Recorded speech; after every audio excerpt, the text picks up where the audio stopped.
যুক্তরাষ্ট্র থেকে আমদানি করা সব ধরনের পণ্যের ওপর থেকে ভারত শুল্ক তুলে নিতে রাজি হয়েছে।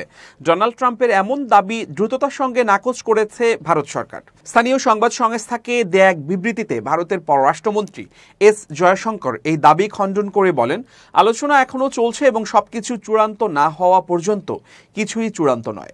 আগের দিন অবশ্য পুরোই উল্টো কথা বলেছিলেন ডোনাল্ড ট্রাম্প। সাংবাদিকদের তিনি বলেছিলেন, দিল্লি একটি চুক্তির প্রস্তাব দিয়েছে যেখানে তারা আমাদের ওপর মূলত কোনো শুল্ক আরোপ না করেই পণ্য নিতে চাচ্ছে। ভারত ও যুক্তরাষ্ট্র বর্তমানে একটি বাণিজ্য চুক্তি নিয়ে আলোচনা চালিয়ে যাচ্ছে।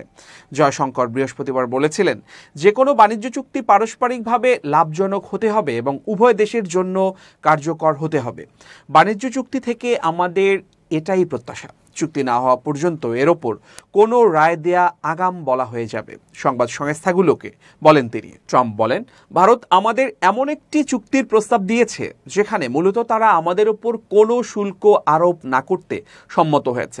আমি বলেছিলাম, টিম, আমরা তোমাদের সাথে সত্যি ভালো ব্যবহার করছি। বছরের পর বছর ধরে তুমি চীনে যে সমস্ত কারখানা তৈরি করেছ, আমরা তা সহ্য করেছি।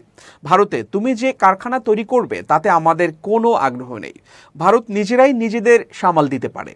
যেহেতু ট্রাম্প বারবার ভারতের উচ্চ শুল্ককে বাণিজ্য ঘাটতির জন্য দায়ী করেছেন, তাই গাড়ি ও কৃষি পণ্য ছাড়া সবকিছুর ওপর শুল্ক কমিয়ে ভারত একটি জিরো ফর জিরো নীতি গ্রহণ করে। প্রথম দিন থেকেই 90% মার্কিন রপ্তানির উপর শুল্ক শূন্য করতে পারে, বলছিলেন দিল্লি ভিত্তিক বাণিজ্য বিশ্লেষক অজয় শ্রীবাস্তব।